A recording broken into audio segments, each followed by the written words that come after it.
O ar-condicionado do escritório zumbia baixinho, mas não conseguia abafar o som da minha própria respiração acelerada. Eu estava parada na porta da sala de conferências, observando através do vidro fosco as silhuetas dos 22 clientes mais importantes da empresa. Meus clientes.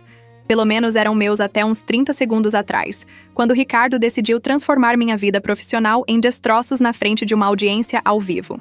Como esposa já era inútil, quando se envolveu nos negócios ficou pior ainda. As palavras ainda ecoavam nos meus ouvidos como um zunido irritante que não queria ir embora. Eu podia sentir o calor subindo pelo meu pescoço, mas não era vergonha. Era raiva.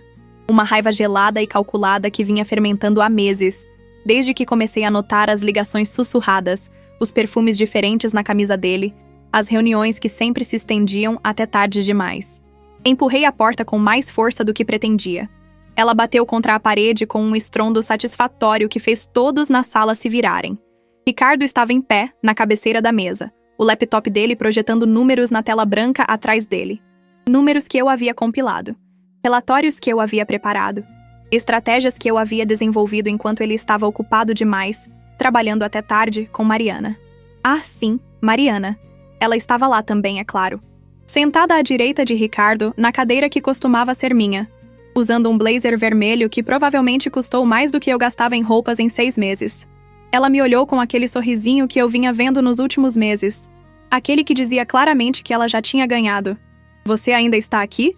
Ricardo nem se deu ao trabalho de disfarçar a irritação na voz. Pensei que tivesse ficado claro. Olhei ao redor da sala.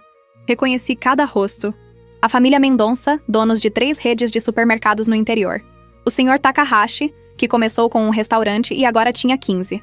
Amanda Silveira, a empresária mais jovem a abrir uma franquia de sucesso na cidade. Todos eles me conheciam.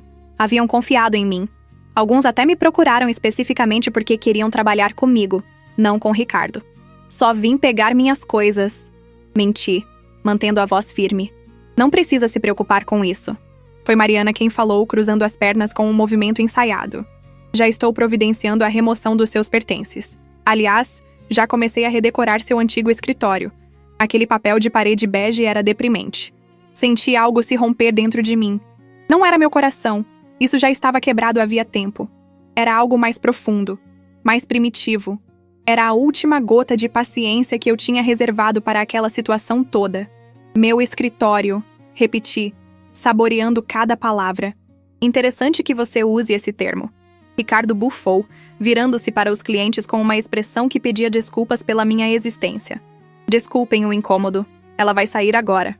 Ande logo e caia fora. Ele ordenou, sem nem olhar para mim. Eu sorri. Foi um sorriso genuíno, o primeiro em meses. Porque o que Ricardo não sabia, o que nenhum deles sabia, era que nos últimos 30 dias eu vinha trabalhando em conjunto com meu irmão Felipe, que por acaso era um dos advogados mais afiados da cidade. E nós não estávamos simplesmente preparando uma separação comum. Puxei minha bolsa no ombro e caminhei até a mesa de conferências. Meus saltos faziam um clique-clique ritmado no piso de mármore, e cada passo parecia amplificado no silêncio tenso da sala. Parei na frente da cadeira que Mariana ocupava e esperei. Ela me olhou com as sobrancelhas erguidas, como se eu fosse algum tipo de inseto particularmente irritante. Com licença, disse, educadamente demais. Por um segundo, achei que ela fosse me ignorar. Mas então o Sr. Takahashi pigarreou, desconfortável, e ela se levantou com um suspiro exagerado. Peguei minha pasta que estava embaixo da mesa, exatamente onde eu havia deixado antes de Ricardo começar seu showzinho patético. Só mais uma coisa, falei, virando-me para os clientes. Todos vocês receberam e-mails meus na noite passada, correto? Houve um murmúrio geral de confirmação. Amanda Silveira acenou com a cabeça, seus olhos curiosos. Ótimo, por favor, leiam com atenção. Há informações importantes sobre seus investimentos e contratos. Fiz uma pausa, deixando o peso das palavras afundar, especialmente sobre cláusulas que podem ter sido negligenciadas durante suas negociações recentes. Vi a cor drenar do rosto de Ricardo. Ele sabia exatamente do que eu estava falando, ou pelo menos começava a suspeitar. Do que você está falando? Sua voz saiu mais aguda que o normal. Continuei sorrindo, me virando para sair. Ah, amor, você sempre me subestimou. Achava que eu era apenas a esposa decorativa que assinava papéis sem ler. Mas sabe o que descobri nesses 6 anos trabalhando aqui? Eu sou muito, muito boa em ler letras miúdas. Mariana deu um passo à frente, aquele sorriso superior começando a rachar nas bordas. Você não pode fazer nada que prejudique esta empresa. Seria prejudicar a si mesma. Quem disse que vou prejudicar a empresa? Inclinei a cabeça, fingindo confusão. Estou apenas garantindo que nossos clientes estejam plenamente informados sobre seus direitos e opções. É o mínimo que posso fazer, não acha? Especialmente considerando que fui tão inútil aqui. Ricardo bateu a mão na mesa, fazendo os copos de água tremeram. Você não pode sair por aí espalhando informações confidenciais. Confidenciais? Deixei a palavra pairar no ar. Ou você quer dizer inconvenientes? Porque tem uma diferença enorme entre proteger segredos comerciais legítimos e esconder fatos relevantes de clientes que têm o direito de saber. O telefone de alguém tocou. Depois outro. E outro.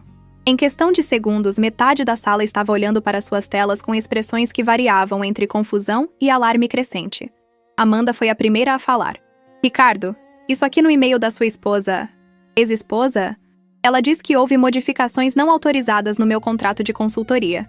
Que as taxas que estou pagando são 20% mais altas do que o acordado inicialmente. Isso é um mal-entendido. Ricardo começou, mas sua voz estava instável. E aqui diz que você usou minha conta como garantia para um empréstimo empresarial sem meu consentimento explícito. Continuou o Sr. Takahashi, sua voz calma, mas com uma corrente de aço por baixo. Isso é verdade? Eu não esperei para ver Ricardo se debater. Virei-me e caminhei em direção à porta, mas Amanda me chamou. Espere, você pode explicar isso? Parei, mas não me virei completamente. Todos os detalhes estão no e-mail, junto com cópias dos documentos originais e das versões modificadas. Meu irmão, que é advogado especializado em direito empresarial, revisou tudo. Vocês podem entrar em contato com ele se tiverem dúvidas. As informações de contato dele estão no rodapé. Você não pode fazer isso! Ricardo praticamente gritou. Isso é difamação! É sabotagem! Finalmente me virei para olhá-lo. Meu marido. O homem com quem dividi 9 anos da minha vida. O homem que prometeu me amar e respeitar. O homem que agora estava vermelho de raiva, as veias do pescoço saltadas, tentando desesperadamente manter o controle de uma situação que já havia escapado completamente de suas mãos. Não é difamação quando é verdade, Ricardo, e não é sabotagem proteger pessoas de práticas questionáveis. Respirei fundo. Mas relaxa, isso é só o começo. Saí antes que ele pudesse responder. O som de vozes se elevando atrás de mim enquanto os clientes começavam a bombardeá-lo com perguntas. No corredor, minhas pernas finalmente começaram a tremer. Não de medo ou arrependimento, mas de pura adrenalina. Encostei-me na parede por um momento, deixando a realidade do que acabara de fazer me atingir. Meu telefone vibrou. Uma mensagem de Felipe. E aí, irmãzinha? Soltou a bomba? Digitei de volta com dedos trêmulos. Detonei. 3 pontinhos apareceram enquanto ele digitava. Ótimo, porque acabei de protocolar os documentos. Agora é oficial. Sorri novamente, guardando o telefone. Caminhei pelo corredor que eu tinha percorrido centenas de vezes, passando por quadros de funcionário do mês, onde minha foto nunca apareceu, apesar de eu ter fechado mais contratos que qualquer outro consultor nos últimos 2 anos. Passei pela sala de espera com suas poltronas de couro caras que Ricardo insistiu em comprar contra minha recomendação de investir em melhor tecnologia. Passei pela recepção onde Júlia, a secretária, me olhou com pena. Sinto muito pelo que aconteceu. Ela sussurrou quando me aproximei.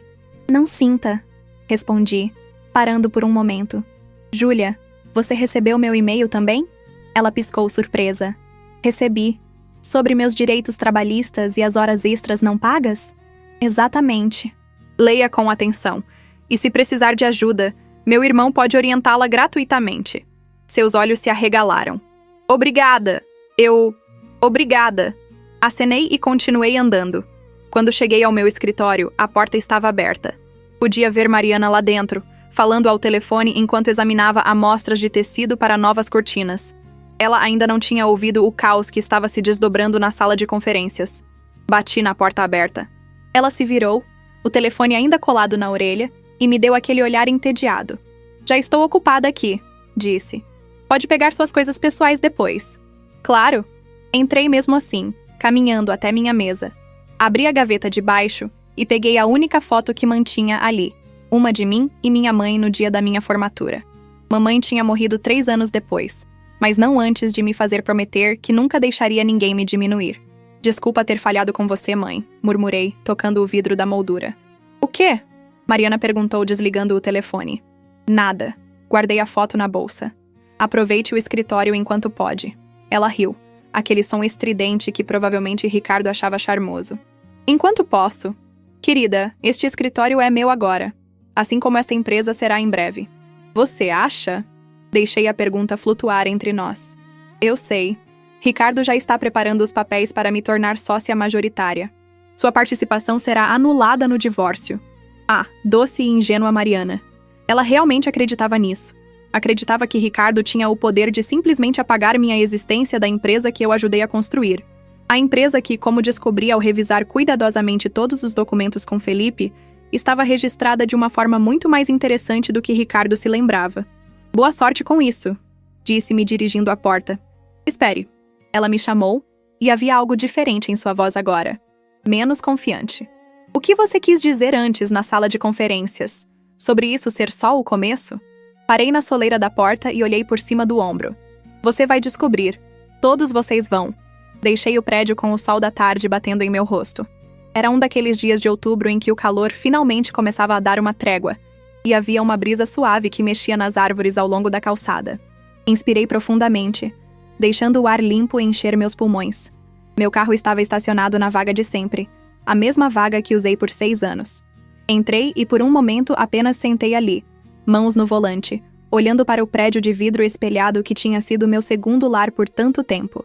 Meu telefone tocou. E aí, você sobreviveu? A voz de Felipe estava cheia de diversão. Sobrevivi? Você protocolou tudo? Cada página, cada formulário, cada declaração. A juíza Wagner está analisando agora. Ela disse que vai dar uma decisão preliminar até amanhã de manhã. Fechei os olhos, deixando o alívio me invadir. A juíza Wagner era conhecida por não tolerar mentiras ou manipulação. Se alguém podia ver através da fachada de Ricardo, era ela. E os documentos que vazaram? Perguntei. Anônimos e intocáveis. Usei todos os canais legais apropriados. Nada pode ser rastreado até você de forma que possa prejudicar o caso. Bom, Bia! Felipe fez uma pausa, e reconheci aquele tom. Era o tom de irmão mais velho preocupado. Tem certeza disso? Ainda dá tempo de recuar. Podemos entrar com um divórcio simples, dividir os bens, e você segue sua vida. E deixar ele ficar com tudo? Deixar ele continuar enganando clientes e funcionários? Deixar ela? Cuspi a palavra com veneno. Ficar com o que eu construí? Você construiu junto com ele, Felipe me lembrou gentilmente. Legalmente, ele tem direitos também. Direitos que ele perdeu quando começou a manipular contratos e desviar fundos. Abri os olhos. Você viu os números, Felipe? Você sabe o que ele fez. Eu sei. E é por isso que vamos ganhar. Só quero ter certeza de que você está preparada para o que vem pela frente. Isso vai ficar feio. Já está feio. Pelo menos agora estou revidando. Ele suspirou. Tá bom. Então vamos em frente. Reunião amanhã às 8 da manhã no meu escritório. Traga café forte. Vamos precisar. Pode deixar. Desliguei e liguei o carro. Enquanto dirigia para fora do estacionamento, vi Ricardo saindo correndo do prédio, o telefone colado na orelha, gestos frenéticos. Provavelmente tentando fazer controle de danos. Boa sorte com isso, pensei. Você vai precisar de muito mais que algumas ligações telefônicas para consertar a bagunça que fez. Dirigi para o apartamento que tinha sido meu lar pelos últimos 9 anos. Era um lugar bonito, com vista para o parque, 2 quartos, uma cozinha moderna que Ricardo insistiu em reformar, mas onde ele nunca cozinhava. Estacionei na garagem e subi de elevador, cada andar me fazendo lembrar de momentos diferentes. 5º andar, onde ficava a academia que eu frequentava religiosamente toda manhã. 7º andar, onde morava a senhora Carmen, que sempre me dava biscoitos caseiros. 12º andar, meu andar, onde minha vida estava prestes a mudar completamente. A porta se abriu antes que eu pudesse usar minha chave. Felipe estava ali, segurando 2 taças de vinho.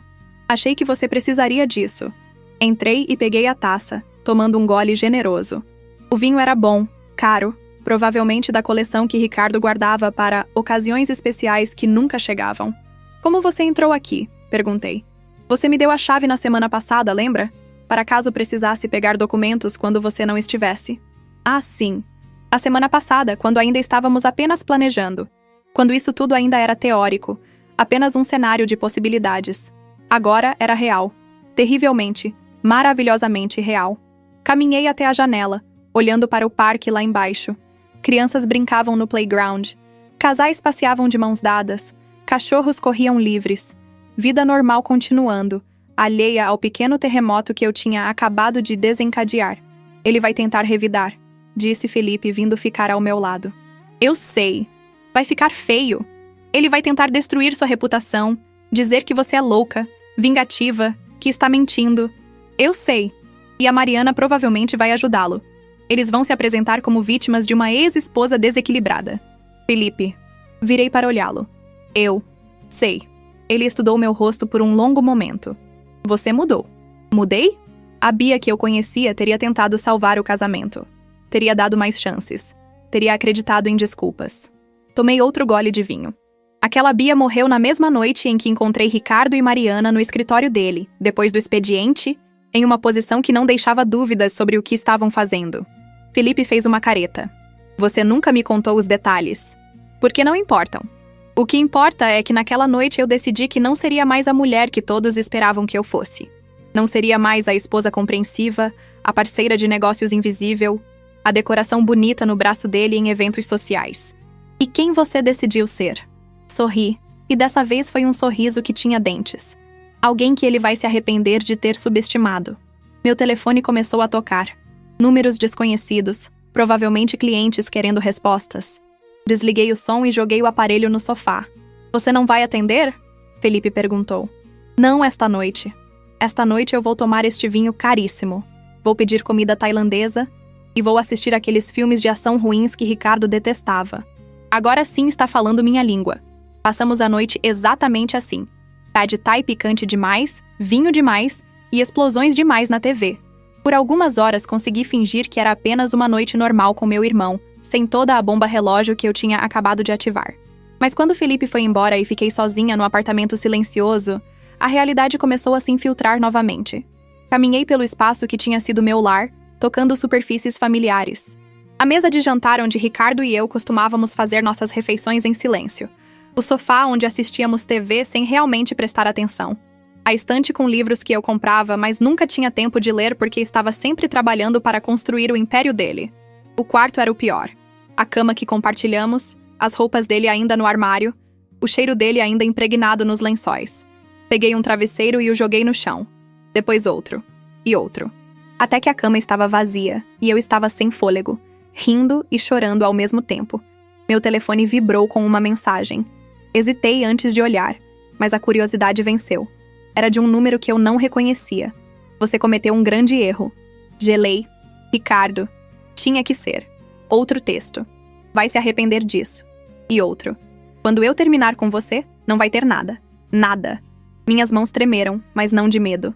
Era raiva de novo. Aquela raiva fria e calculada. Tirei um print das mensagens e enviei para Felipe com a mensagem. Adicione ao arquivo de evidências. Sua resposta veio imediatamente.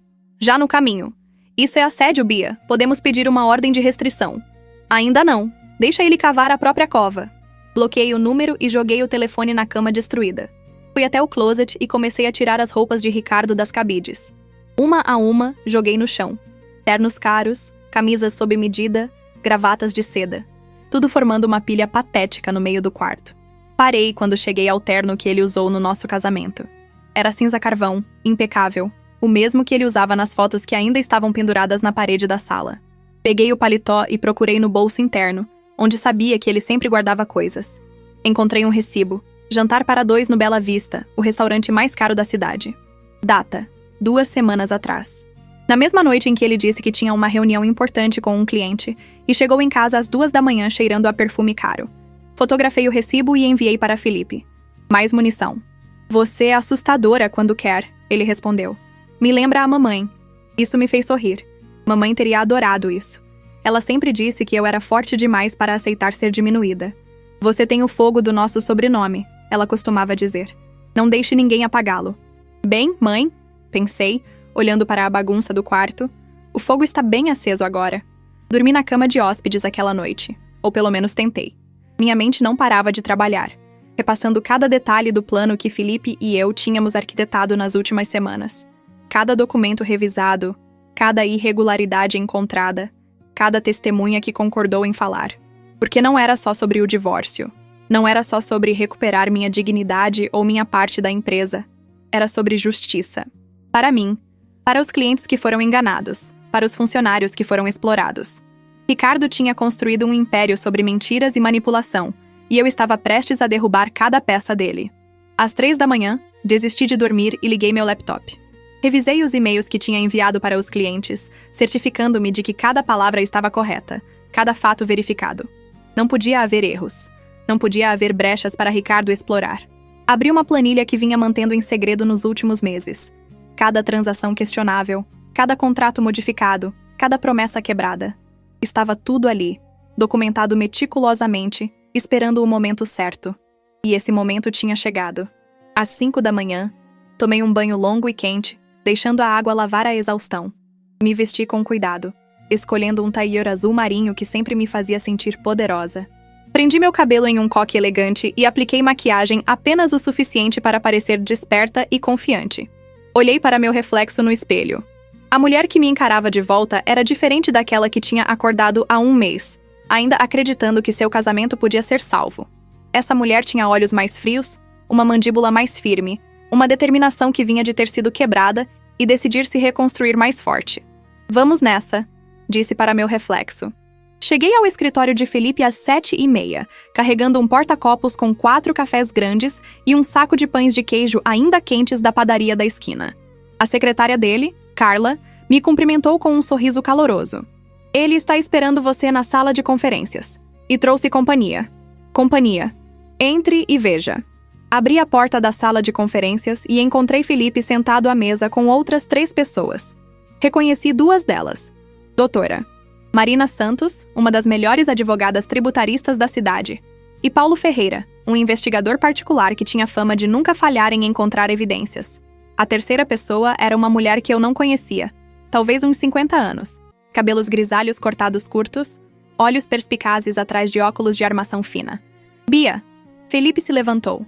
Esta é a doutora Helena Coimbra. Ela é especialista em fraude corporativa e vai nos ajudar com a parte criminal do caso. Minha mão parou no ar, o café quase caindo. Criminal? Doutora Helena sorriu, mas não era um sorriso reconfortante. Sente-se, querida. Temos muito para discutir. Passei as próximas 3 horas ouvindo enquanto eles detalhavam exatamente o quão profundo ia o buraco que Ricardo tinha cavado. Não era só sobre contratos modificados ou taxas inflacionadas.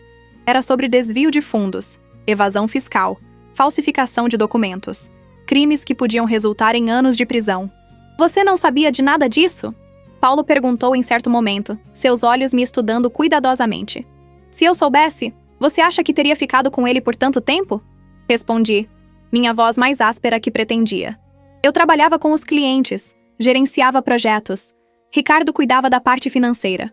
Ou pelo menos era o que eu pensava que ele fazia. E você nunca desconfiou? Doutora Marina pressionou. Desconfiei que ele estava tendo um caso. Não que estava cometendo crimes financeiros. Felipe colocou a mão sobre a minha. Ninguém está acusando você de nada, Bia.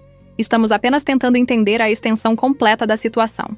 A situação, repeti, rindo sem humor, é que meu marido é um criminoso e eu fui idiota o suficiente para não perceber.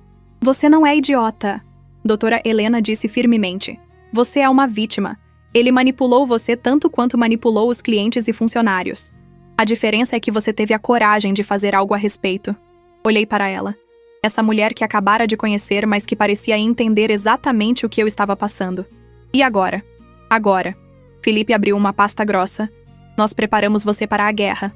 A guerra começou na segunda-feira seguinte, quando Ricardo recebeu a notificação oficial de que estava sendo processado não só por mim no divórcio, mas também por 3 de seus maiores clientes por quebra de contrato e práticas fraudulentas. Felipe me ligou às 9 da manhã com a notícia de que o advogado de Ricardo tinha entrado em contato pedindo uma reunião urgente. Ele quer negociar, Felipe disse, e eu podia ouvir o sorriso em sua voz. Já? Pensei que ele fosse lutar. Ele vai lutar. Mas primeiro quer tentar nos assustar. É o padrão.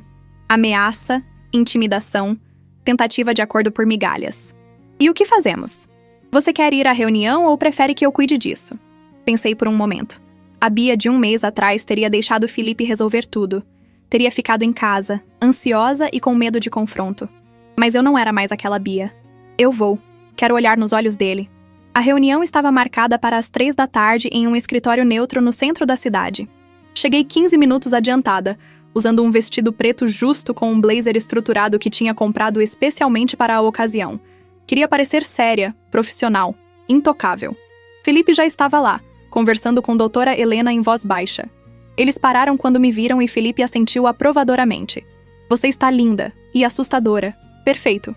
Sentamos de um lado da mesa comprida de mogno. O escritório era todo decorado em tons neutros, com quadros abstratos nas paredes e uma vista para o centro da cidade através de janelas do chão ao teto. Tudo projetado para ser impessoal, desapaixonado. Ricardo chegou exatamente às 3, acompanhado por seu advogado, Dr. Augusto Veloso, um homem de uns 60 anos com um terno que provavelmente custava mais que meu carro. E para minha surpresa nada agradável, Mariana estava com eles. Ela não pode estar aqui, disse imediatamente. Isso é uma reunião privada. Dr. Veloso deu um sorriso condescendente. A senhorita Mariana é parte interessada nos negócios e na vida pessoal de meu cliente. Ela tem todo o direito de estar presente. Ela é a amante do meu marido, corrigi, mantendo minha voz gelada. E não tem absolutamente nenhum direito legal de estar nesta sala. Ricardo finalmente falou, e sua voz estava cheia daquela arrogância que eu conhecia tão bem. Mariana é minha sócia e minha noiva. Ela vai ser minha esposa assim que você parar com essa farsa de processo. Noiva. A palavra me acertou como um soco, mas me recusei a demonstrar. Em vez disso, sorri docemente. Parabéns. Espero que ela seja melhor em ler contratos do que eu fui. Vai precisar. Mariana abriu a boca para responder, mas Dr. Veloso a interrompeu. Vamos direto ao ponto. Meu cliente está disposto a oferecer um acordo generoso para resolver esta situação rapidamente e sem mais escândalo.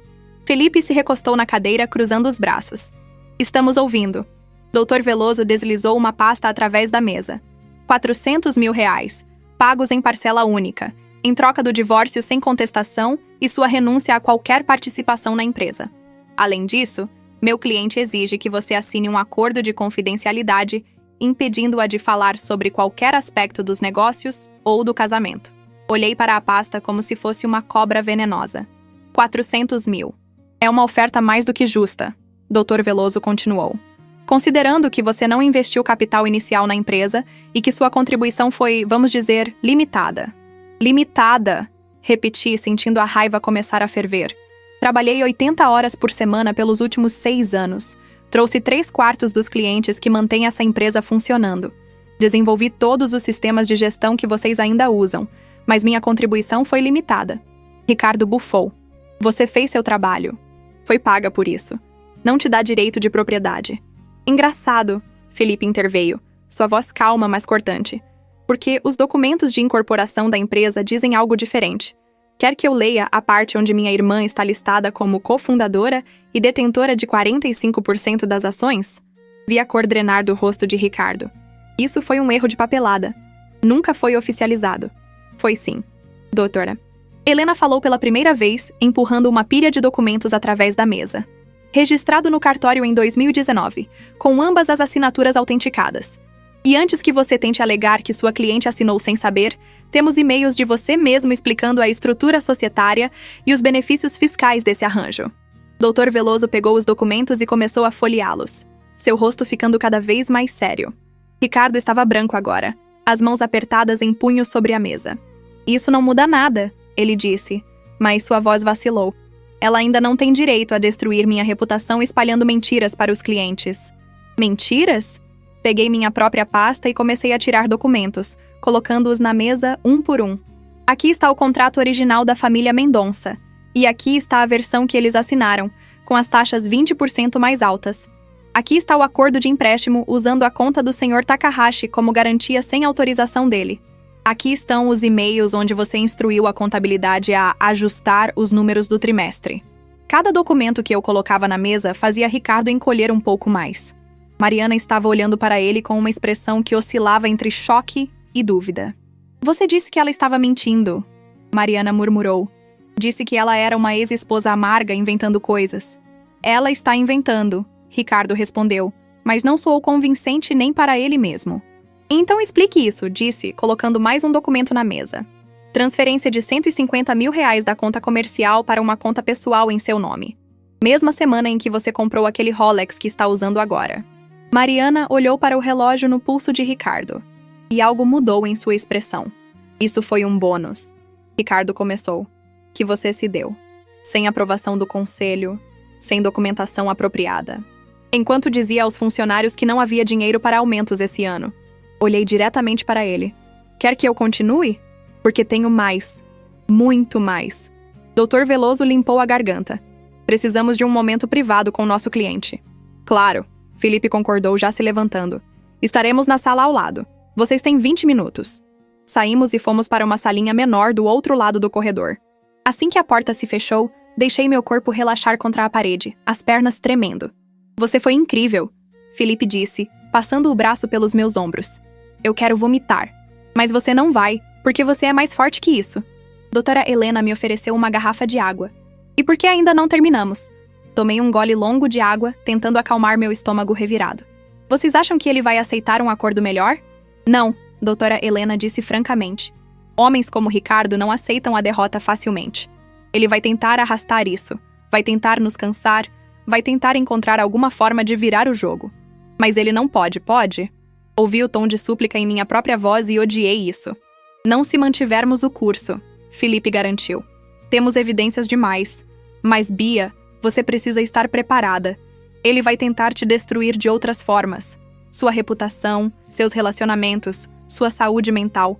Ele vai dizer que você é louca, instável, que está fazendo isso por vingança. E eu estou. Admiti. Fazendo isso por vingança, quero dizer. Não. Doutora Helena corrigiu. Você está fazendo isso por justiça. Há uma diferença. Vingança é mesquinha, destrutiva, vazia. Justiça é necessária, construtiva, libertadora. Antes que eu pudesse responder, a porta da sala de conferências se abriu e Dr. Veloso apareceu. Podemos continuar? Voltamos para a mesa. Ricardo estava sentado com os braços cruzados, o maxilar tenso. Mariana estava a alguns assentos afastada dele agora. E havia uma tensão no ar que não estava lá antes. Meu cliente? Dr. Veloso começou, e havia algo diferente em seu tom agora. Menos condescendente, mais cauteloso. Está disposto a aumentar a oferta para R$800 mil. Não. Respondi imediatamente. Ricardo bateu a mão na mesa. Não, R$800 mil, e você diz não. Eu digo não. Porque não é sobre o dinheiro, Ricardo. Nunca foi. Então sobre o que é? Humilhação? Destruição? Você quer me ver na sarjeta? Inclinei-me para a frente, olhando diretamente nos olhos dele. Eu quero que você enfrente as consequências de suas ações. Quero que os clientes que você enganou sejam compensados. Quero que os funcionários que você explorou recebam o que lhes é devido. E sim, quero minha parte justa da empresa que ajudei a construir. Sua parte justa? Ele riu, mas era um som amargo. Você quer me destruir, admita. Se eu quisesse destruir você, disse calmamente, já teria levado tudo isso para a imprensa. Os jornais adorariam uma história sobre um empresário respeitado que engana clientes e trapaceia na esposa. Vi o medo lampear em seus olhos. Você não faria isso. Não faria? Você tem certeza? Porque a Beatriz que você conhecia não faria. Mas essa? Gesticulei para mim mesma. Essa Beatriz é uma desconhecida para você. E talvez devesse ter pensado nisso antes de me humilhar na frente de 22 pessoas. Isso é chantagem, Dr. Veloso interveio. Não, Felipe rebateu. É uma declaração de fatos. Os documentos que minha irmã possui são de interesse público. Ela tem todo o direito de torná-los públicos se desejar. Mas está sendo generosa ao dar a vocês a chance de resolver isso de forma privada primeiro. Generosa. Ricardo cuspiu a palavra. Você chama isso de generosidade? O que você chama de me dar 400 mil e esperar que eu desapareça depois de 9 anos de casamento e 6 anos construindo seu negócio? Rebati. Porque eu chamo de insulto. Mariana finalmente falou, sua voz pequena. Ricardo, talvez devêssemos ouvir o que ela quer de verdade. Ele se virou para ela com tanta raiva que ela recuou. Cala a boca. Você não entende nada disso. Não fale assim com ela. Saiu da minha boca antes que eu pudesse me conter. Todos olharam para mim surpresos. Eu estava surpresa comigo mesma. Mas continuei. Você pode ter me tratado como lixo, mas não vou ficar aqui e assistir você fazer o mesmo com outra pessoa, mesmo que essa pessoa seja a mulher que dormiu com meu marido. Mariana me olhou com uma expressão complexa, algo entre gratidão e vergonha. Isso é ridículo. Ricardo levantou-se. Não vou mais ficar aqui ouvindo essas bobagens. Dr. Veloso, vamos embora. Senhor Ricardo? O advogado tentou, mas Ricardo já estava na porta. Se ela quer guerra, vai ter guerra. Mas quando eu terminar, ela não vai ter nem onde morar. A porta bateu atrás dele. Mariana hesitou, olhou para mim mais uma vez, depois saiu atrás dele. Dr. Veloso juntou seus documentos com movimentos rígidos. Vocês vão se arrepender disso, ele disse, mas sem muita convicção. Talvez, Felipe respondeu, mas pelo menos vamos nos arrepender fazendo a coisa certa. Quando finalmente ficamos sozinhos, deixei minha cabeça cair sobre a mesa. Isso foi horrível. Foi necessário, doutora Helena disse. E você se saiu bem, melhor do que bem. Ele vai tornar minha vida um inferno agora. Ele já estava fazendo isso, Felipe apontou. Pelo menos agora você está revidando. Meu telefone vibrou. Era uma mensagem de um número que eu não conhecia, mas instantaneamente soube quem era. Você acha que é tão esperta, mas você não sabe de nada. Quando eu terminar, todos vão saber que tipo de pessoa você realmente é. Mostrei a mensagem para Felipe. Ele franziu a testa. Isso é assédio. Vou adicionar ao arquivo e vamos pedir a ordem de restrição. Espere, doutora Helena disse. Deixe ele continuar se enforcando. Cada mensagem é mais evidência. Nas semanas seguintes, Ricardo fez exatamente o que doutora Helena previu. Ele tentou me destruir de todas as formas possíveis. Começou espalhando rumores entre nossos conhecidos mútuos de que eu tinha problemas mentais, que estava tendo um colapso, que minha obsessão com o divórcio era patológica. Eu perdi amigas. Pessoas que eu considerava próximas começaram a me evitar, acreditando na versão dele da história. Casais que costumávamos ver para jantar de repente estavam ocupados demais para responder minhas ligações. Mas também descobri quem eram meus verdadeiros amigos. Amanda Silveira, a cliente que tinha sido uma das primeiras a receber meu e-mail, me ligou uma noite. Eu só queria que você soubesse, ela disse, que estou do seu lado.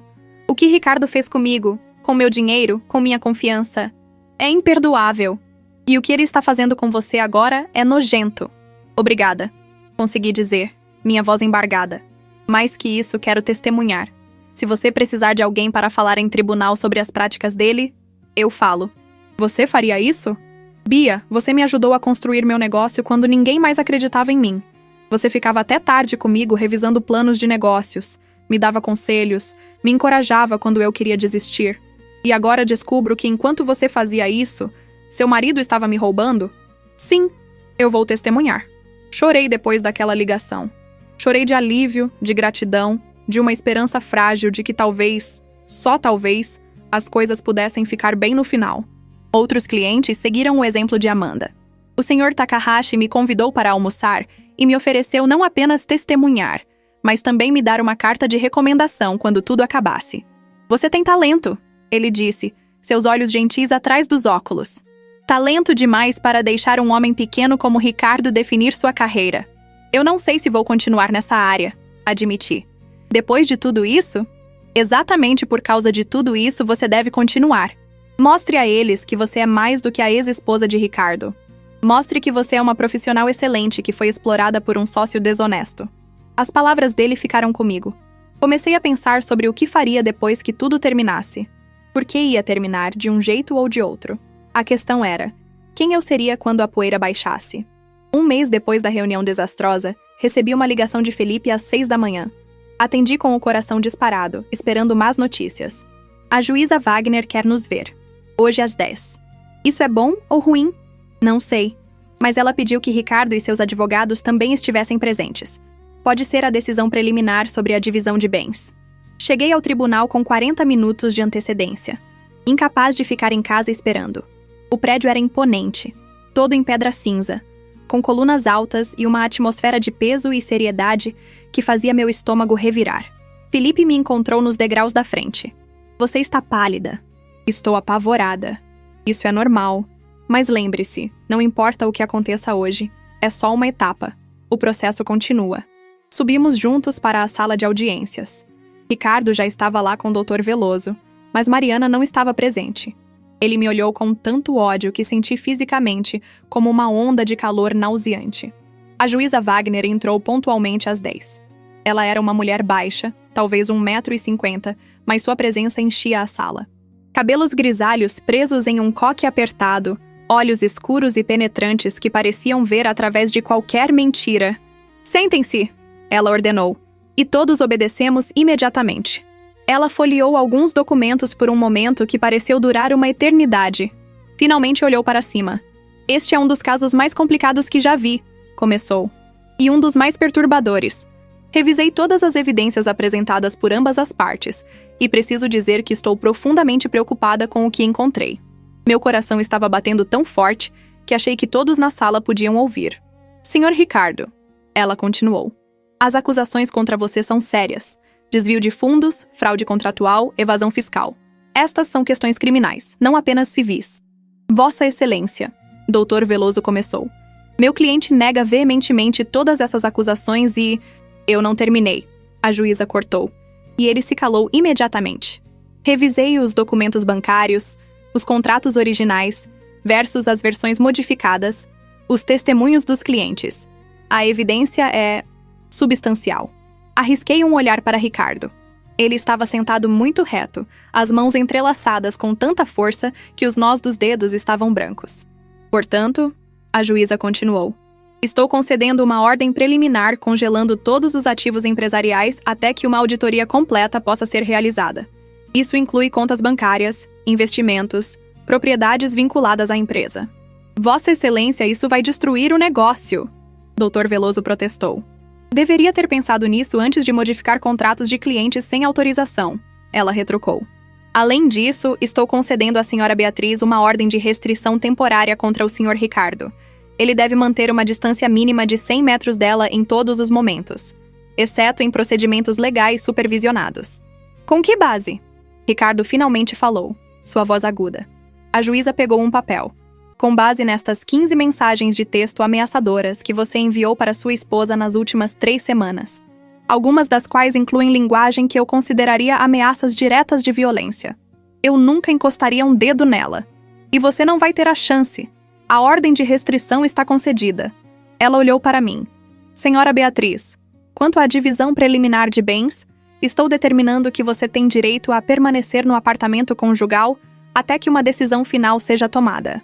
O senhor Ricardo deve remover seus pertences pessoais no prazo de 48 horas, sob supervisão policial se necessário. Senti lágrimas queimando meus olhos. O apartamento, meu lar, eu poderia ficar. Quanto às ações da empresa, a juíza continuou. Os documentos mostram claramente que a senhora Beatriz é detentora legítima de 45%.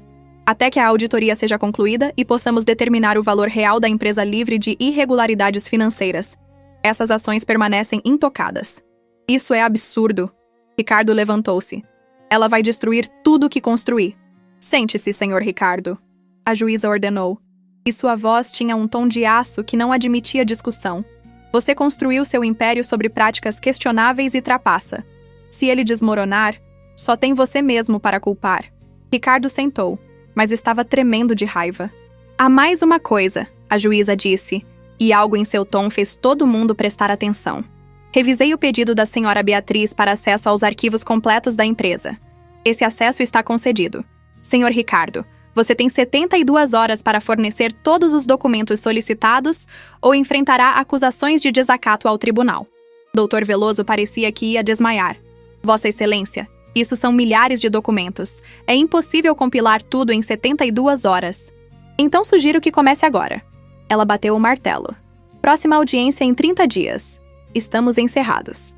Saí do tribunal em um estado de choque atordoado.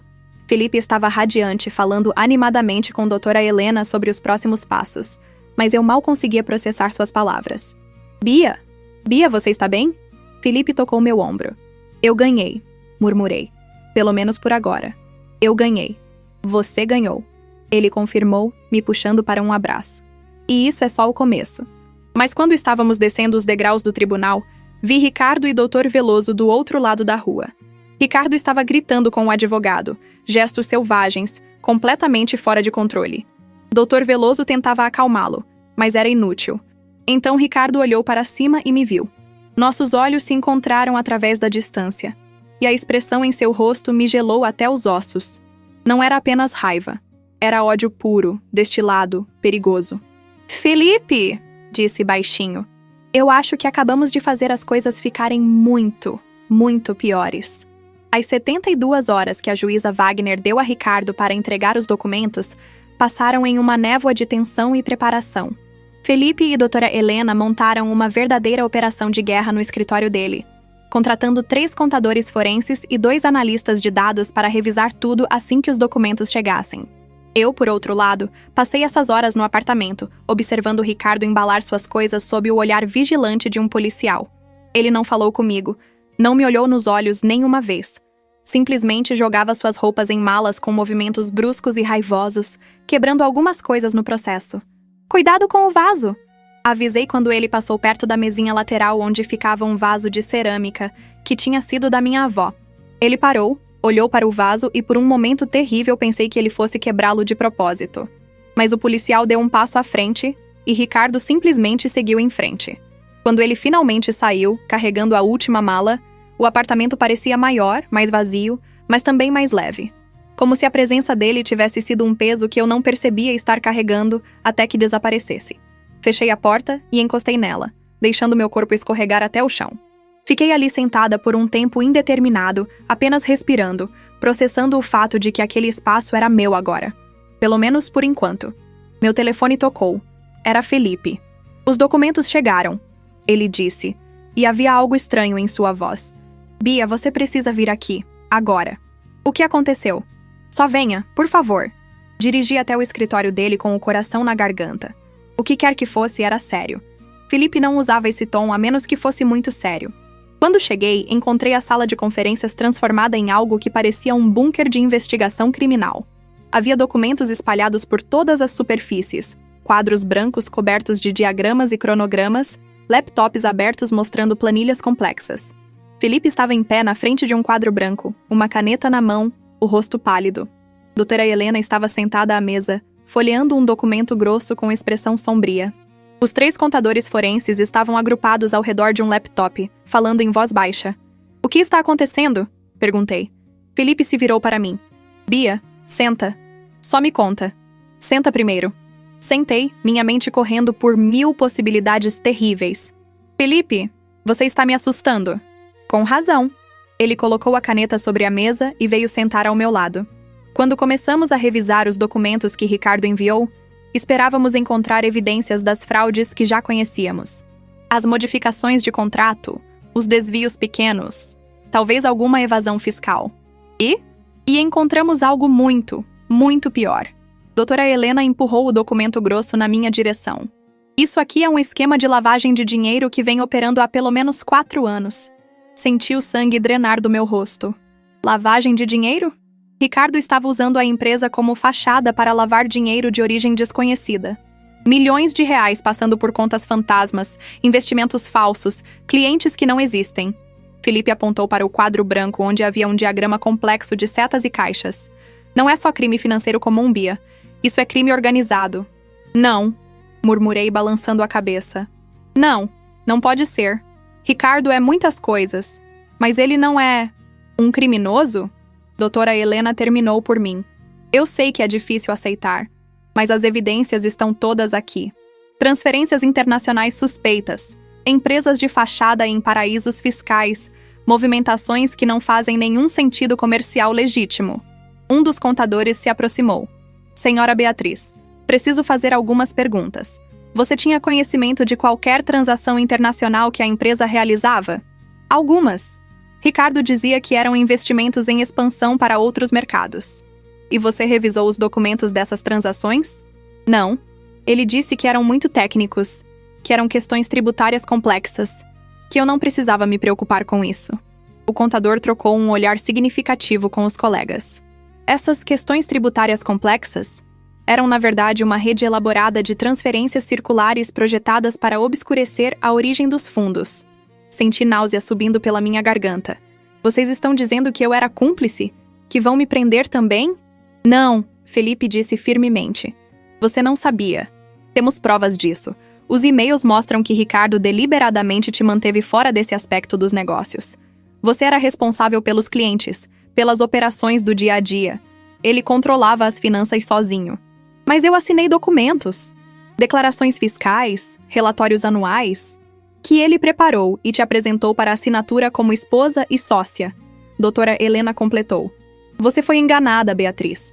Assim como os clientes. Assim como todos." Levantei, precisando me mover, precisando fazer algo com a energia nervosa que corria pelo meu corpo. O que isso significa para o processo? Significa que isso não é mais apenas um divórcio complicado, Felipe disse. Isso agora é uma investigação criminal federal. A Polícia Federal vai se envolver, provavelmente a Receita Federal também. E eu? Você está protegida. Vamos garantir isso. Mas Bia, ele segurou meus ombros, me obrigando a olhar para ele. Você precisa nos contar tudo. Absolutamente tudo que você sabe, viu, ouviu. Até as coisas que parecem insignificantes. Passei as próximas 6 horas sendo entrevistada pelos contadores e pela doutora Helena. Eles me fizeram repassar cada transação que eu tinha conhecimento, cada reunião que participei, cada documento que assinei. Minha cabeça estava girando no final, cheia de números e datas e nomes de empresas que eu mal lembrava. Tem uma coisa, disse quando já estávamos terminando. Não sei se é relevante, mas há alguns meses, Ricardo recebeu uma visita de 2 homens que eu nunca tinha visto antes.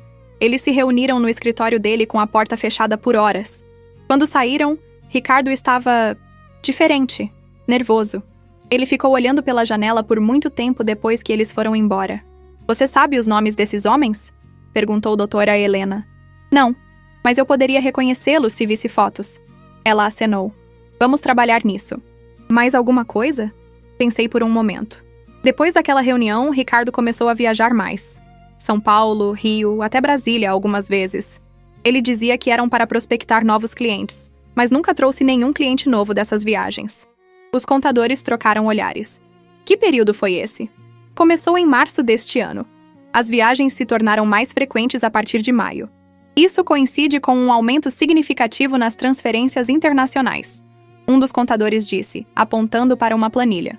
E com o surgimento de 3 novas empresas de fachada. A peça do quebra-cabeça estava se encaixando, formando uma imagem que eu não queria ver, mas não podia ignorar. Ricardo não era apenas um marido infiel e um empresário desonesto. Ele estava envolvido em algo muito mais perigoso. Vocês acham que ele está trabalhando para alguém? Perguntei. Ou é ele quem está no comando? Baseado no volume e na sofisticação da operação, doutora Helena disse cuidadosamente. Eu diria que ele é um intermediário. Alguém está usando a empresa dele como canal, e ele está sendo bem pago por isso. Quão bem pago? Ela hesitou. Nos últimos 4 anos? Estimamos que pelo menos 10 milhões de reais passaram pelas contas pessoais dele que não podem ser explicados por receita legítima da empresa. 10 milhões. O número era tão absurdo que nem parecia real. Enquanto eu trabalhava 80 horas por semana, achando que estávamos construindo um negócio legítimo, Ricardo estava enriquecendo com dinheiro sujo. Eu sou uma idiota, disse em voz alta.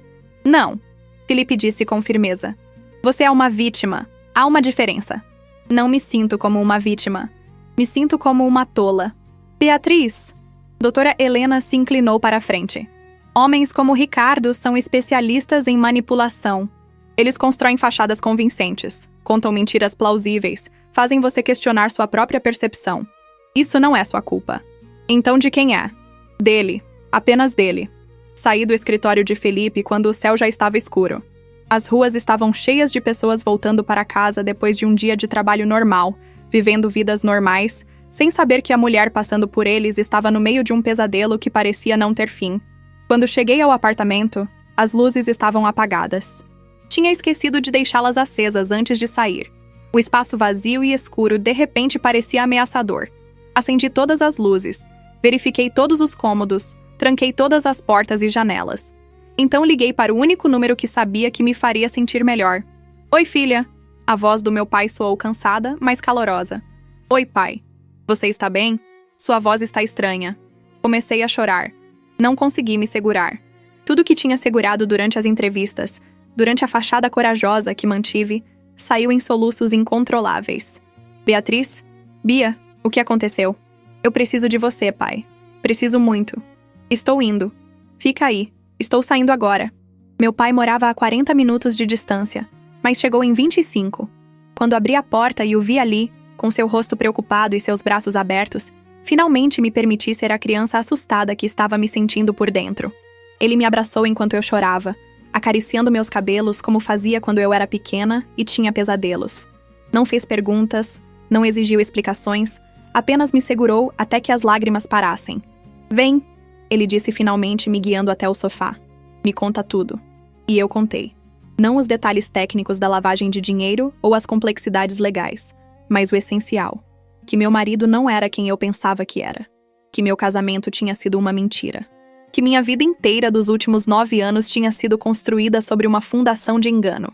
Meu pai ouviu em silêncio, seu maxilar ficando cada vez mais tenso, suas mãos apertando os braços da poltrona com força crescente. Esse filho da puta! Ele disse finalmente. E era tão raro ouvir meu pai xingar que quase ri. Desculpa a linguagem, mas é exatamente isso que ele é. Não precisa se desculpar. Eu concordo plenamente. O que o Felipe está fazendo sobre isso? Tudo que pode. Mas, pai, isso é grande. Muito maior do que apenas um divórcio ruim. Ricardo pode ir para a prisão. E há pessoas envolvidas nisso que podem ser perigosas. Vi o medo cruzar o rosto do meu pai. Você está em perigo? Não sei. Talvez, se as pessoas para quem Ricardo está trabalhando acharem que eu sei demais, você vai ficar comigo. Ele decidiu imediatamente. Arruma uma mala. Você vai para minha casa até isso ser resolvido. Pai, eu não posso simplesmente fugir. Tenho a ordem da juíza. Preciso estar disponível para audiências. Então eu fico aqui com você. Você não precisa... Beatriz Maria. Ele usou meu nome completo, o que significava que não havia espaço para discussão. Você é minha filha. Única filha que me resta depois que sua mãe se foi. Não vou deixar você sozinha no meio disso. Fim de conversa. E assim, meu pai se mudou para o quarto de hóspedes. Tinha 68 anos. Estava aposentado há 5 e deveria estar aproveitando para viajar e jogar golfe. Em vez disso, estava fazendo café para mim todas as manhãs e me acompanhando a todas as reuniões com os advogados. Felipe ficou surpreso quando nos viu chegar juntos no dia seguinte, mas não comentou. Só acenou para meu pai com um sorriso. Tio Jorge, bom ver você. Felipe, ouvi dizer que você está cuidando bem da minha menina. Fazendo o melhor que posso. Aquele dia trouxe novas revelações. A Polícia Federal tinha sido notificada e estava abrindo uma investigação formal. Um agente chamado Rodrigo Santos veio ao escritório para fazer sua própria série de perguntas. Senhora Beatriz, ele disse, e seu tom era profissional, mas não hostil. Entendo que esta é uma situação difícil para você, mas preciso que entenda a gravidade do que estamos lidando aqui. Eu entendo. Bem, porque as pessoas envolvidas nesse tipo de operação não costumam ser razoáveis quando se sentem ameaçadas. Ele abriu uma pasta e tirou algumas fotos. Reconhece algum desses homens? Olhei para as fotos. A terceira me fez parar. Esse é um dos homens que visitou Ricardo. O agente Santos trocou um olhar com seu parceiro. Tem certeza? Absoluta. Eu nunca esqueço um rosto. Quem é ele?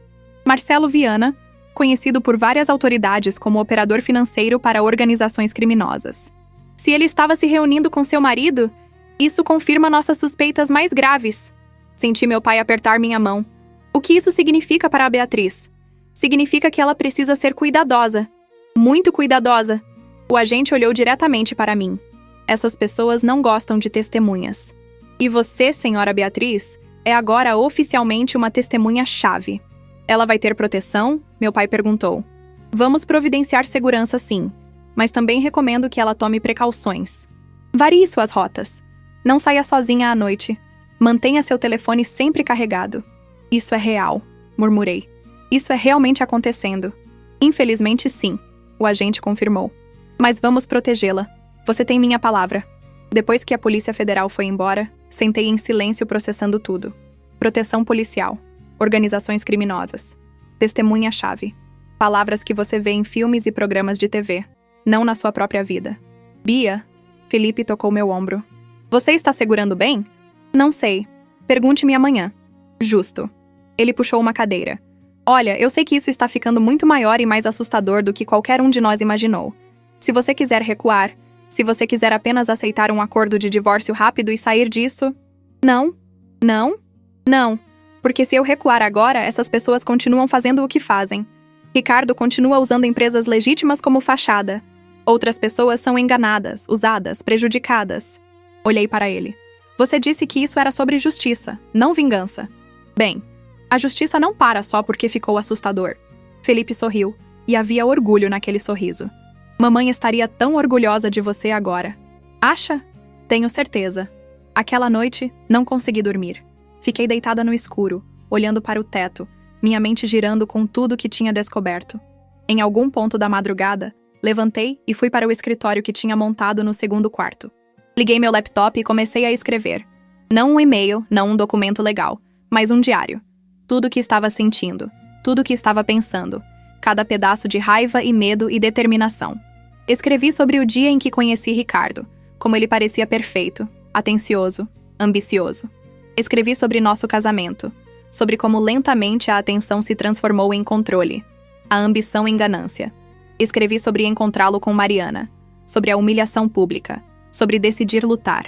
E escrevi sobre agora, sobre sentar em uma sala com a Polícia Federal, sobre descobrir que meu marido era um criminoso, sobre ter que ter proteção policial, sobre como minha vida tinha se transformado em algo irreconhecível.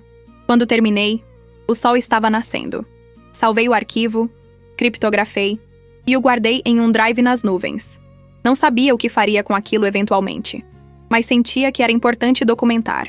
Talvez um dia, quando tudo isso terminasse, eu pudesse olhar para trás e ver como sobrevivi. Meu telefone vibrou com uma mensagem. Era de um número desconhecido novamente. Você está mexendo em coisas que não entende. Pare enquanto ainda pode. Minha mão tremeu. Tirei um print e enviei para o agente Santos e para Felipe. Então bloqueei o número. Mais 5 minutos depois, outro número. Mesma mensagem. E outro. E outro. Meu telefone começou a vibrar constantemente, uma enxurrada de mensagens de números diferentes, todas dizendo a mesma coisa. Pare! Recue! Você está em perigo! Peguei o telefone e fui até o quarto do meu pai. Bati na porta. Pai, você está acordado? A porta se abriu imediatamente. Ele ainda estava vestido, como se não tivesse dormido também. O que aconteceu? Mostrei-lhe o telefone. Ele leu as mensagens, seu rosto ficando cada vez mais sombrio. Estou ligando para a polícia. Já mandei para o agente Santos. Mesmo assim, ele pegou seu próprio telefone. Isso é assédio. É ameaça. Eles não podem fazer isso. Mas podiam, e estavam fazendo. As mensagens continuaram chegando durante toda a manhã. Quando o agente Santos chegou com 2 outros policiais, eu tinha recebido mais de 100 mensagens. Isso é uma tática de intimidação, ele explicou. Querem te assustar para que desista. Está funcionando, admiti. Beatriz, ele disse seriamente, vou ser franco com você. Se você decidir continuar com isso, testemunhar, ajudar com a investigação, sua vida vai ficar muito mais complicada. Você vai precisar de proteção constante. Suas rotinas vão mudar. Sua privacidade vai diminuir. E sim, vai ser assustador. E se eu parar? Se você parar, eles provavelmente te deixam em paz. Mas Ricardo e seus associados continuam livres. A operação continua. Outras pessoas são prejudicadas. Olhei para meu pai, que acenou encorajadoramente. Olhei para Felipe, que tinha vindo assim que soube das mensagens. Olhei para a doutora Helena, que estava revisando as ameaças com expressão séria. Eu não paro, disse finalmente. Faça o que precisar fazer para me manter segura. Mas eu não paro. O agente Santos assentiu. Então, vamos precisar implementar algumas medidas. A partir de agora, você vai ter 2 agentes com você sempre que sair de casa. Estamos instalando câmeras de segurança no prédio. E vamos precisar que você troque de telefone, usar um com número não rastreável. Tudo bem. E senhora Beatriz, você tomou a decisão certa. Não me senti corajosa. Me senti apavorada. Mas talvez coragem fosse exatamente isso. Fazer a coisa certa mesmo quando estava apavorada. Viver com proteção policial era como viver em uma bolha estranha e claustrofóbica. Os agentes eram profissionais e educados, mas sua presença constante era um lembrete perpétuo de que minha vida tinha saído completamente dos trilhos. Não podia mais sair para comprar café sem planejar com antecedência. Não podia mais dirigir sozinha, caminhar no parque, fazer qualquer coisa espontânea. 2 semanas depois que a proteção começou, acordei com meu pai fazendo panquecas na cozinha e um dos agentes, Carla, sentada na sala lendo jornal. Era tão surreal que por um momento achei que ainda estava sonhando. Bom dia, Carla disse quando me viu. Seu pai faz panquecas excelentes. Ele sempre fez. Sentei à mesa da cozinha, aceitando o prato que meu pai me ofereceu. Alguma novidade? O agente Santos quer se encontrar com você hoje à tarde. Disse que tem atualizações sobre a investigação. Meu estômago se apertou. Atualizações podiam ser boas ou ruins. Nesses dias, eu tinha aprendido a não ter expectativas. A reunião foi marcada para as 3 da tarde no escritório da Polícia Federal. Felipe me acompanhou, junto com Carla e seu parceiro, Daniel. Sentamos em uma sala de conferências sem janelas, com aquele cheiro característico de café velho e papelada. O agente Santos entrou carregando uma pasta grossa e uma expressão séria que imediatamente me deixou nervosa. "Obrigado por virem", ele começou, sentando do outro lado da mesa. "Tenho novidades significativas sobre a investigação." "Boas ou ruins?", perguntei. "Depende do ponto de vista." Ele abriu a pasta. "Conseguimos rastrear a origem de uma parte significativa do dinheiro que passou pela empresa do seu marido. Vem de uma organização de tráfico de drogas operando entre Bolívia e Brasil."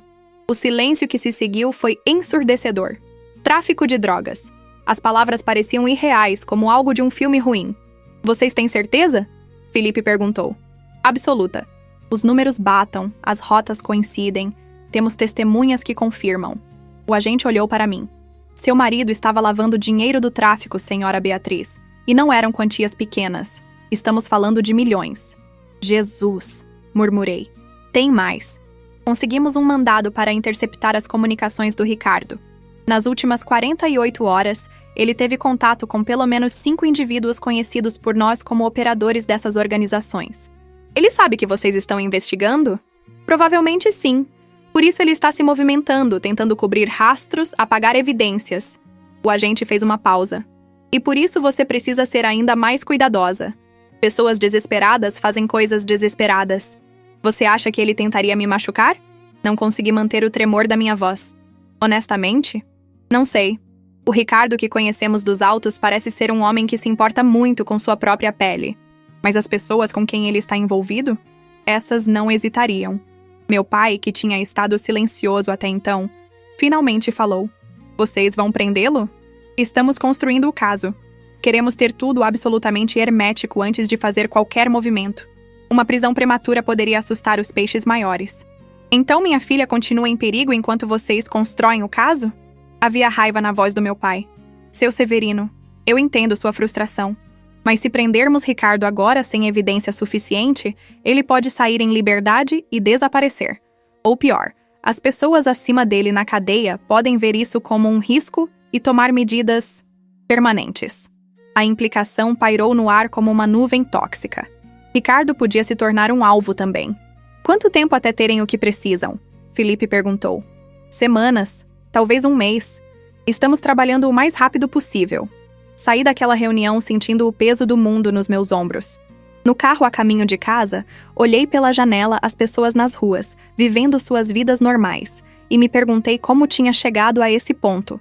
Como a garota que sonhava em ter seu próprio negócio legítimo tinha acabado no meio de uma investigação federal sobre tráfico de drogas.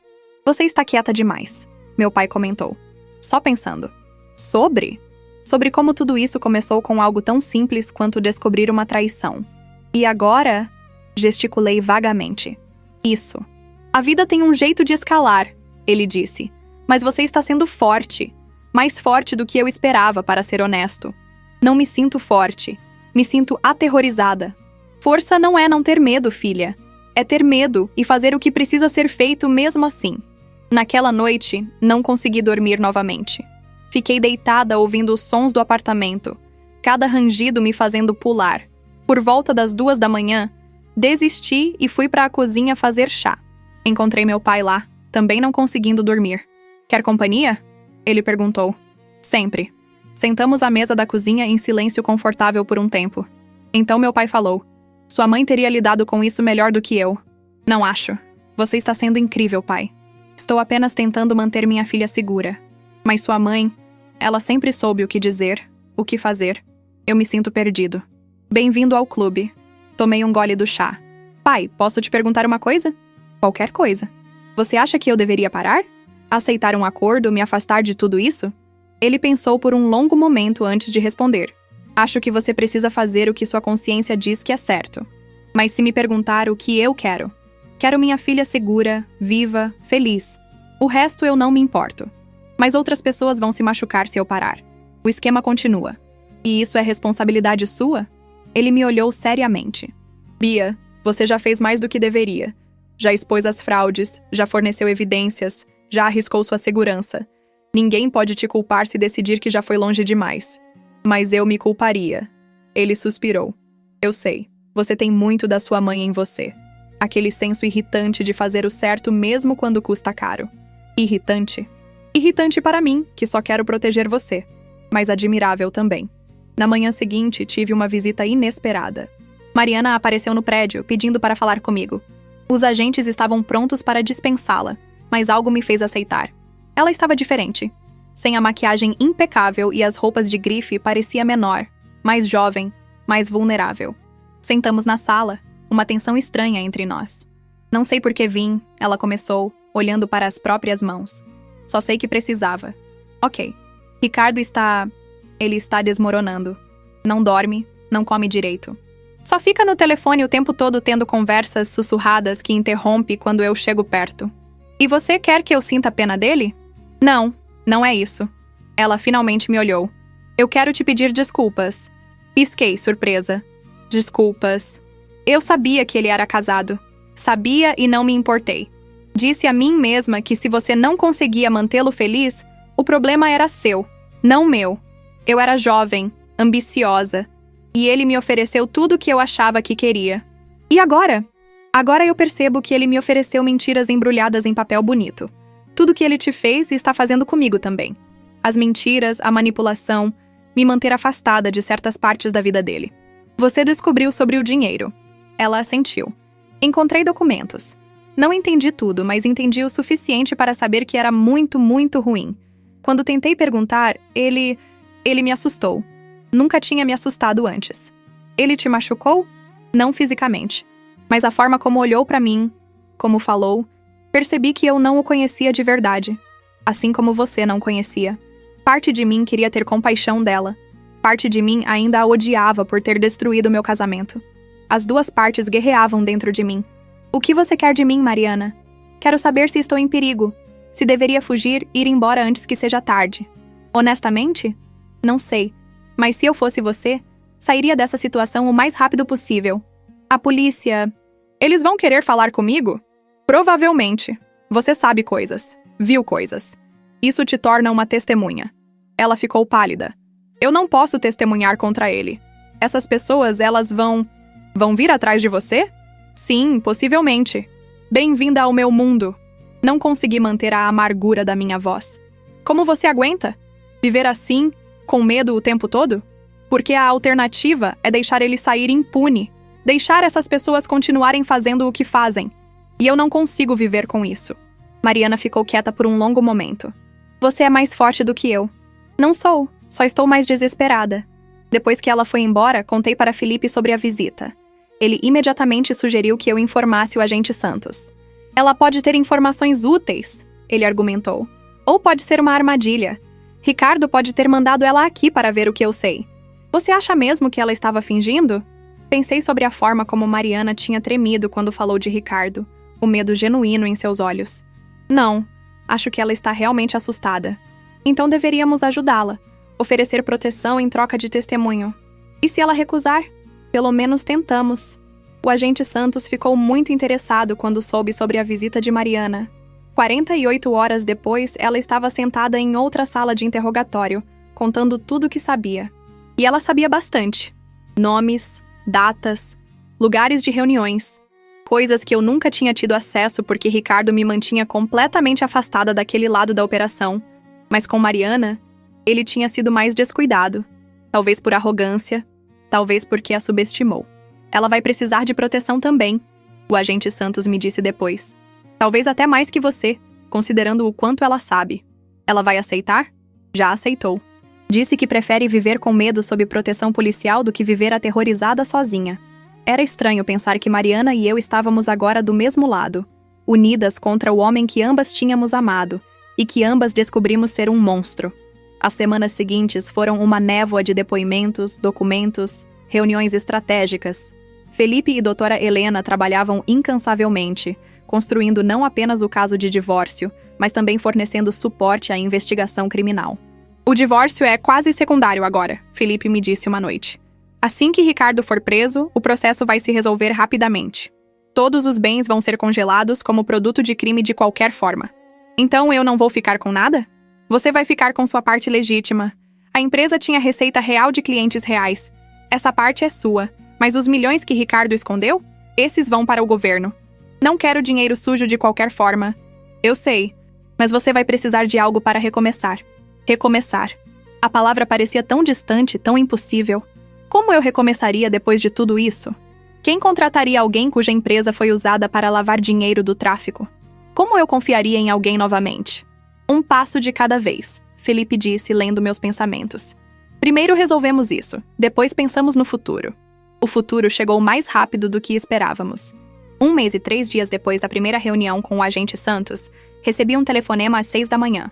Estamos fazendo a operação hoje. Ele disse sem preâmbulo. Ricardo será preso nas próximas horas, junto com outros 15 envolvidos na rede. Meu coração disparou. Hoje? Hoje. Você precisa ficar no apartamento, não sair por nenhum motivo. Estamos dobrando sua segurança até termos certeza de que pegamos todos. E se não pegarem todos? Por isso você fica dentro. Passei aquele dia colada no noticiário. Às 9 da manhã, as primeiras notícias começaram a aparecer. Operação Camada Limpa desmantela rede de lavagem de dinheiro. Havia fotos de pessoas sendo levadas algemadas, rostos cobertos. Não consegui identificar Ricardo em nenhuma delas. Meu telefone não parava de tocar. Jornalistas querendo comentários, conhecidos querendo fofoca, clientes antigos querendo saber se eu estava envolvida. Felipe veio ao apartamento ao meio-dia, trazendo pizza que ninguém tinha estômago para comer. Eles pegaram Ricardo, ele anunciou. E mais importante, pegaram Marcelo Viana e 3 outros chefes da operação. Acabou então? A parte criminal, basicamente sim. Agora começa o processo judicial que vai levar anos. Mas você? Você está livre. Livre. Não me senti livre. Me senti exausta, traumatizada, mudada de formas que ainda estava processando. Aquela noite assisti pela TV Ricardo sendo levado para a audiência de custódia. Ele estava irreconhecível, com barba por fazer, olhos fundos, algemas nos pulsos. Quando os repórteres gritaram perguntas, ele manteve a cabeça baixa, mudo. Você sente algo? Meu pai perguntou sentado ao meu lado no sofá. Pensei sobre isso. Raiva? Sim, ainda tinha. Tristeza? Por tudo que foi perdido. Tudo que poderia ter sido. Satisfação? Talvez um pouco, vendo justiça sendo feita. Sinto alívio, disse finalmente. E cansaço. Muito, muito cansaço. Então durma. Amanhã é um novo dia. Mas antes de dormir, abri meu laptop mais uma vez. O diário que tinha começado havia semanas estava lá, cheio de anotações sobre essa jornada surreal. Adicionei uma última entrada. Hoje Ricardo foi preso. Hoje a verdade finalmente veio à tona. Não sei o que o amanhã traz, mas sei que sobrevivi a isso. E se sobrevivi a isso, posso sobreviver a qualquer coisa. Os meses seguintes foram um borrão de audiências e entrevistas à imprensa que eu me recusei a dar. O divórcio foi finalizado rapidamente, considerando as circunstâncias. Recebi minha parte legítima da empresa, que liquidei imediatamente. Não queria nada que me lembrasse daquele capítulo da minha vida. Mariana testemunhou no julgamento de Ricardo. Foi corajoso da parte dela, considerando que toda a cidade estava assistindo. Depois disso, ela desapareceu, dizendo que ia recomeçar em outro estado, com outro nome, outra vida. Eu entendi o impulso. O Sr. Takahashi cumpriu sua promessa e me deu não apenas uma carta de recomendação, mas uma oferta de trabalho. Preciso de alguém que entenda de negócios e tenha integridade absoluta. Ele disse. Você mais do que provou ter ambos. Aceitei. Não porque precisava do dinheiro, embora precisasse, mas porque precisava provar a mim mesma que ainda podia fazer isso. Que Ricardo não tinha destruído minha capacidade de trabalhar, de confiar, de construir algo de valor. Amanda Silveira se tornou uma amiga de verdade, não apenas uma cliente. Nos encontrávamos para café toda semana e ela me deixava falar sobre tudo, processar, curar. Você já pensou em escrever sobre isso? Ela perguntou uma vez. Sua história poderia ajudar outras mulheres em situações similares. Talvez um dia, respondi, quando não doer tanto. Felipe continuou sendo meu rochedo, meu defensor, meu irmão mais velho super protetor. Ele nunca me deixou esquecer que eu era forte, que tinha sobrevivido, que tinha feito a coisa certa. E meu pai? Meu pai finalmente voltou para sua própria casa 6 meses depois que tudo começou, mas só depois de ter certeza absoluta de que eu estava bem. Você parece diferente, ele disse no dia em que foi embora. Diferente como? Mais velha, mais sábia, mais triste, mas também mais forte. É porque sou todas essas coisas. 1 ano depois do dia em que Ricardo me humilhou na frente de 22 clientes, sentei no mesmo parque onde costumava almoçar quando trabalhava na empresa. O sol estava quente. Crianças brincavam no playground. A vida continuava. Meu telefone vibrou. Uma notificação de notícias. Ricardo Almeida condenado a 15 anos de prisão por lavagem de dinheiro e fraude. 15 anos. Ele teria 63 quando saísse. Sua vida como a conhecia, acabou. Parte de mim sentiu satisfação com isso, mas principalmente senti nada. Ele não tinha mais poder sobre mim. Não mais raiva consumindo meu peito, não mais medo mantendo-me acordada à noite. Eu tinha sobrevivido. E mais que isso, tinha prosperado. Tinha um novo emprego que amava, amigos reais, uma relação renovada com meu pai e meu irmão. Tinha minha dignidade de volta. Ei! Uma voz me tirou dos pensamentos. Olhei para cima e vi um homem de uns 40 anos. Sorriso gentil, segurando um café. Desculpe incomodar, mas não é você que trabalha com o Sr. Takahashi? Sim, sou eu. Pensei que sim. Vi você na reunião semana passada. Você apresentou aquela proposta brilhante sobre expansão sustentável. Ah, obrigada. Eu sou o Daniel. Daniel Costa. Ele estendeu a mão. Eu queria perguntar se você teria interesse em almoçar algum dia para discutir uma possível consultoria? Olhei para a mão estendida. 1 ano atrás, teria recuado, desconfiado de qualquer homem mostrando interesse. Mas hoje vi apenas uma oportunidade de negócios. Um networking profissional. Claro, disse, apertando sua mão. Tenho interesse. Porque essa era eu agora. Uma mulher que não tinha mais medo de confiar, mas que confiava de forma mais inteligente. Uma mulher que tinha visto o pior da humanidade e escolhido continuar acreditando no melhor. Uma sobrevivente. 2 anos. Tinha se passado 2 anos desde aquele dia no tribunal quando a juíza Wagner congelou os ativos de Ricardo e mudou o curso da minha vida para sempre. 2 anos desde que descobri que meu marido não era apenas um traidor, mas um criminoso. 2 anos desde que decidi lutar ao invés de aceitar migalhas e desaparecer. Estava sentada no meu novo escritório. Um espaço pequeno, mas aconchegante, que dividia com Amanda Silveira. Nós tínhamos formado uma parceria. Uma consultoria focada em ajudar pequenos e médios empresários a estruturar seus negócios de forma ética e transparente. A ironia não escapava a ninguém que me conhecia. Beatriz? Seu cliente das 3 chegou. Amanda apareceu na porta sorrindo. Já vou. Mas antes de me levantar, permiti-me um momento para olhar ao redor. Fotos na parede de projetos bem-sucedidos, certificados de cursos que tinha feito para me reinventar profissionalmente. Uma planta que meu pai tinha me dado de presente de inauguração. Tudo era meu, conquistado com trabalho honesto, sem mentiras, sem atalhos. O cliente era um jovem empreendedor querendo abrir uma startup de tecnologia. Ele estava nervoso, ansioso, cheio de sonhos e incertezas. Reconheci aquele olhar. Já tinha sido eu, anos atrás, cheia de ambição e ingenuidade. Relaxa, disse, oferecendo-lhe café. Vamos construir isso do jeito certo desde o começo. Passei as próximas 2 horas revisando seu plano de negócios, apontando pontos fortes e fracos, sugerindo estruturas legais que o protegeriam. Era o tipo de trabalho que me fazia sentir útil, importante, honesta. Quando ele saiu, claramente aliviado e energizado, Amanda entrou novamente. Você tem um dom para isso, ela disse, para fazer as pessoas se sentirem seguras. Aprendi com o melhor exemplo do que não fazer. Falando nisso, ela hesitou. Você viu as notícias? Meu estômago se apertou. Que notícias? Ricardo. Ele deu uma entrevista da prisão. Está passando no site do jornal. Peguei meu laptop e procurei. Lá estava ele, mais magro, mais velho, usando o uniforme laranja da prisão. A manchete dizia: empresário condenado fala sobre queda e arrependimento. Cliquei no vídeo. A voz de Ricardo, que já foi tão familiar, soava cansada. Eu destruí tudo, ele dizia para o repórter. Meu casamento, minha empresa, minha reputação. E por quê? Ganância. Pura ganância estúpida. O senhor tem algo a dizer para sua ex-esposa, Beatriz Almeida? O repórter perguntou. Ricardo olhou diretamente para a câmera. Que ela estava certa, sobre tudo, e que sinto muito. Sei que isso não significa nada agora, mas sinto muito. Fechei o laptop. Amanda me observava com preocupação. Você está bem? Sim, e estava. Não sentia raiva. Não sentia satisfação pela queda dele. Só sentia vazio. como se aquele capítulo estivesse finalmente, verdadeiramente fechado. Ele não merece seu perdão, Amanda disse firmemente.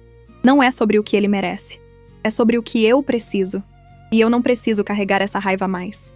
Aquela noite, jantei com meu pai e Felipe. Era algo que fazíamos toda semana agora. Uma tradição que começou durante os dias sombrios e continuou nos dias melhores. Viu a entrevista? Felipe perguntou enquanto servíamos o vinho. Vi. E nada. Ele pode sentir o que quiser. Não muda nada para mim. Fico orgulhoso de ouvir isso, meu pai disse. Significa que você realmente superou. Não sei se superei completamente, mas aprendi a viver com isso. Aprendi que pessoas podem ser monstros disfarçados de príncipes. Aprendi a confiar minha intuição. Aprendi que sou mais forte do que pensava. Mamãe ficaria tão orgulhosa, Felipe disse, sua voz embargada. Eu sei, eu sinto ela às vezes, sabe? Nos momentos difíceis, sinto como se ela estivesse ali, me dizendo para continuar. Brindamos em memória dela, e então a conversa derivou para coisas mais leves. Os planos de Felipe de finalmente tirar férias, a nova namorada do meu pai. Meu projeto de expandir a consultoria. Quando cheguei em casa naquela noite, encontrei uma carta no meu correio.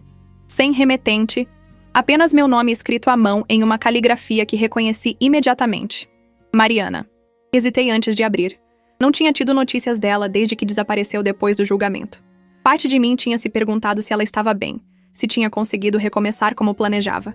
A carta era curta. Beatriz, não sei se você vai ler isso ou jogar fora assim que ver quem escreveu. Não te culparia. Mas preciso que saiba algumas coisas. Primeiro, obrigada. Sei que parece estranho, mas você me salvou. Se não fosse por você expor Ricardo, eu teria afundado junto com ele. Estaria presa agora, ou pior. Segundo, sinto muito. Pelo que fiz com você, com seu casamento, com sua vida. Não tenho desculpas. Fui egoísta, ambiciosa e cruel. Você não merecia nada disso. Terceiro, quero que saiba que estou bem. Me mudei para o interior, longe de tudo. Comecei do zero, com um nome novo, uma vida nova. Trabalho em uma escola agora, ensino crianças. É simples, honesto, e me faz sentir limpa pela primeira vez em anos. Você não precisa me perdoar. Mas precisava que soubesse que sua coragem mudou 2 vidas naquele dia. A sua e a minha. Com arrependimento genuíno, M. Dobrei a carta cuidadosamente e a guardei em uma gaveta. Talvez um dia pudesse perdoá-la completamente. Por enquanto, era suficiente saber que ela estava reconstruindo sua vida, assim como eu. As semanas se transformaram em meses, e minha vida encontrou um ritmo novo e confortável. O trabalho estava indo bem, tão bem que Amanda e eu contratamos 2 assistentes. Os clientes nos procuravam especificamente porque sabiam que priorizávamos ética sobre lucro. Você virou uma espécie de lenda, Amanda brincou um dia. A mulher que derrubou um império de corrupção. Eu não derrubei nada. Só acendi uma luz nas sombras. As baratas fugiram sozinhas. Mas ela tinha razão em parte. Minha história tinha se espalhado, e com ela, uma reputação de integridade inabalável. Era bom ser conhecida por algo positivo finalmente, ao invés de ser a ex-esposa do Ricardo. Foi nessa época que recebi um convite inesperado. Uma organização de apoio a mulheres em situações de violência doméstica e abuso financeiro queria que eu falasse em um evento. Não sei se sou a pessoa certa, disse a Felipe quando pedi sua opinião. Você é exatamente a pessoa certa.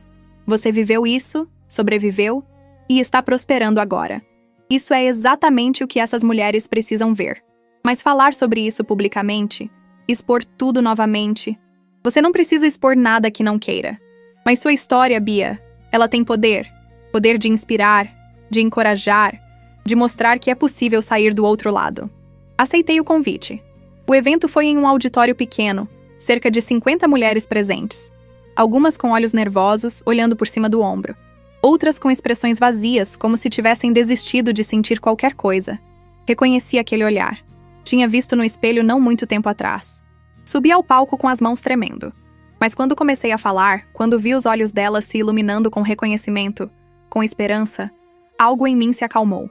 Contei minha história. Não todos os detalhes sórdidos, mas o suficiente.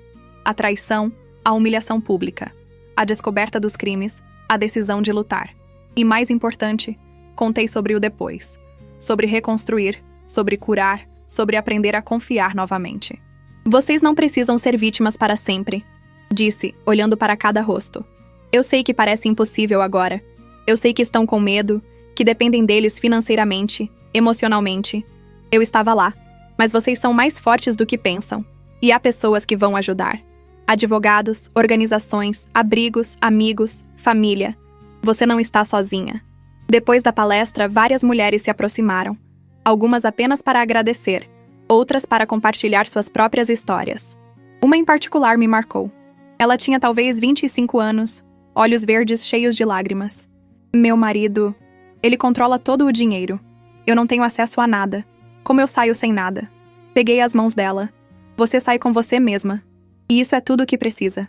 O dinheiro vem, o trabalho vem, a estabilidade vem, mas primeiro você precisa sair. Dei-lhe o cartão de Felipe, números de abrigos, recursos. Rezei para que ela tivesse a coragem de usá-los. Aquela experiência mudou algo em mim. Percebi que minha história não era apenas minha. Era de todas as mulheres que foram manipuladas, enganadas, diminuídas. E se eu podia usar minha dor para ajudar outras, então talvez tudo que passei tivesse um propósito maior. Comecei a fazer mais palestras, mais trabalho voluntário. Amanda apoiou completamente, até ajustando nossa agenda de trabalho para acomodar. Isso é importante, ela disse. Mais importante que qualquer cliente que possamos pegar. 3 anos após o início da minha saga, recebi uma ligação da prisão. Ricardo queria falar comigo. Absolutamente não, foi a resposta imediata do Felipe. Deixa ela decidir, meu pai disse. Pensei sobre isso por dias. Parte de mim curiosa, querendo saber o que ele tinha a dizer. Parte de mim com medo de reabrir feridas que finalmente tinham começado a cicatrizar. No final, aceitei. Mas nos meus termos, no ambiente controlado, com Felipe presente. Quando entrei na sala de visitas da prisão e vi Ricardo do outro lado do vidro, mal o reconheci. Ele tinha envelhecido 1 década em 3 anos. Cabelos grisalhos, rugas profundas, ombros curvados. Peguei o telefone. Ele fez o mesmo. Obrigado por vir, ele disse, e sua voz era diferente, menor, sem aquela arrogância que sempre teve. O que você quer, Ricardo? Apenas te ver, saber que você está bem. Estou, muito bem, na verdade. Eu sei, eu leio sobre você. Sobre sua empresa, sobre seu trabalho com mulheres. Você está fazendo a diferença. Sem graças a você. Eu sei. Bia, Ele parou, engolindo em seco. Eu destruí tudo. E a pior parte é que não foi necessário. Nós tínhamos uma boa vida, um bom negócio. Mas eu quis mais, sempre mais. E perdi tudo. Você não perdeu tudo, Ricardo. Você jogou fora. Há uma diferença. Você está certa. Ele olhou para baixo. Eu apenas queria que soubesse que você estava certa. Sobre tudo. E que sinto muito não ter sido o homem que você merecia. Eu não vim aqui para receber desculpas. Vim porque precisava te ver com meus próprios olhos. Precisava confirmar que você não tem mais nenhum poder sobre mim. E eu tenho? Olhei para o homem do outro lado do vidro. O homem que eu amei, que me traiu, que destruiu minha vida e inadvertidamente me deu a chance de construir uma melhor. Não, você não tem. Levantei para sair. Bia, espera. Ele chamou. Só mais uma coisa. Você é feliz? Parei, considerando a pergunta. Era feliz? Tinha cicatrizes? Sim. Tinha dias ruins onde a desconfiança surgia. Tinha pesadelos ocasionais. Mas também tinha paz. Tinha propósito. Tinha autenticidade. Sim, respondi. Eu sou feliz. Finalmente. Saí daquela prisão e não olhei para trás. No carro, Felipe me observou preocupado. Como você está se sentindo? Livre. Pela primeira vez em anos, completamente livre. 6 meses depois, estava de pé em outro palco. Mas dessa vez não era para contar minha história de sobrevivência. Era para receber um prêmio por meu trabalho empresarial e filantrópico. Beatriz Almeida representa o que há de melhor no espírito empreendedor brasileiro. O apresentador disse. Depois de sobreviver a um dos escândalos financeiros mais chocantes dos últimos anos, ela não apenas reconstruiu sua carreira, mas a redefiniu. Sua consultoria ajudou mais de 100 pequenos negócios a se estabelecerem com ética e transparência. E seu trabalho voluntário com mulheres em situações de abuso já impactou milhares de vidas. Subi ao palco sob aplausos. Olhei para a plateia e vi meu pai chorando de orgulho, Felipe filmando no celular, Amanda gritando de empolgação. Vi clientes que se tornaram amigos, mulheres que ajudei e que agora estavam prosperando. Quando recebi o troféu, pesado e real em minhas mãos, senti algo se completar dentro de mim. Este era meu momento. Não definido pelo que Ricardo fez para mim, mas pelo que eu fiz apesar dele. Eu queria agradecer algumas pessoas. Comecei, minha voz firme. Meu irmão Felipe, que nunca duvidou de mim nem por um segundo. Meu pai, que me ensinou que força não é não cair, mas levantar toda vez que caímos. Minha mãe, que não está mais aqui, mas cujas lições guiam cada decisão que tomo. E, finalmente, queria agradecer a todas as mulheres que confiam em mim com suas histórias, suas lutas, suas esperanças. Vocês me inspiram todos os dias. Fiz uma pausa, olhando para o troféu. 3 anos atrás, meu mundo desmoronou. Descobri que meu marido era um criminoso, que meu casamento era uma mentira, que tudo que construí estava manchado pela corrupção dele. Fui tentada a desistir, a aceitar migalhas e desaparecer. Mas escolhi lutar, não porque era corajosa, mas porque não conseguia viver comigo mesma se não lutasse. Vi cabeças acenando na plateia, pessoas se reconhecendo na história. E no processo de lutar por justiça, descobri quem eu realmente era. Não a esposa de Ricardo, não a vítima de suas mentiras, mas Beatriz, uma mulher forte, capaz, íntegra. Uma mulher que poderia construir algo verdadeiro, algo bom, algo que durasse. Ergui o troféu. Este prêmio não é meu. É de toda mulher que já foi diminuída e decidiu provar que valia mais. É de toda pessoa que enfrentou o pior da humanidade e escolheu acreditar no melhor. É de todos nós que nos recusamos a deixar nosso passado definir nosso futuro. Os aplausos foram ensurdecedores. Depois da cerimônia, no jantar de comemoração, sentei com meu pai e Felipe. Mamãe teria amado estar aqui, Felipe disse. Ela está, meu pai respondeu apontando para o coração. Sempre esteve. Vocês sabem que nada disso teria sido possível sem vocês dois, né? Disse, sentindo lágrimas queimarem. Nos dias em que queria desistir, vocês me mantiveram de pé. Quando achei que ia quebrar, vocês me seguraram. É para isso que serve a família, meu pai disse simplesmente. Naquela noite, em casa, abri meu laptop e olhei para o diário que tinha mantido durante toda essa jornada. Centenas de páginas documentando medo, raiva, dor, mas também crescimento, força, triunfo. Adicionei uma última entrada. Hoje recebi reconhecimento por algo que construí com minhas próprias mãos, com minha própria integridade. Olho para trás e vejo quanto caminhei. Da mulher quebrantada no tribunal para a empresária premiada. É surreal. Mas mais que isso, olho no espelho e finalmente gosto de quem vejo. Não apesar das cicatrizes, mas por causa delas. Elas provam que sobrevivi, que lutei, que venci. Ricardo ainda tem 9 anos de prisão pela frente. E eu tenho o resto da minha vida. Uma vida que eu escolho, que eu construo, que eu mereço. Isso não é um final feliz de conto de fadas. É melhor, é real. E eu não mudaria nada. Porque cada momento de dor me trouxe até aqui. E aqui, finalmente, é onde pertenço. Fechei o laptop e olhei pela janela para a cidade iluminada lá embaixo. Em algum lugar, outra mulher estava passando pelo que passei. Sendo diminuída, enganada, destruída. Mas também em algum lugar, outra mulher estava se levantando, lutando, reconstruindo. E eu estaria lá para ajudá-la. Assim como tantos me ajudaram. Porque essa era a minha missão agora. Não apenas construir negócios, mas construir pessoas. Mostrar que é possível sobreviver ao impossível e emergir não apenas intacta, mas melhor. Peguei meu telefone e abri as redes sociais da minha consultoria. Escrevi uma mensagem. Se você está lendo isso e está presa em um relacionamento abusivo, se está sendo manipulada financeiramente, se sente que não tem saída, saiba que tem. Saiba que você é mais forte do que pensa.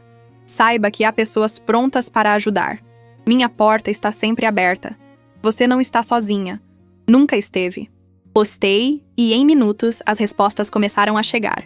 Agradecimentos, histórias, pedidos de ajuda. Li cada uma, respondendo com todo o cuidado que podia oferecer.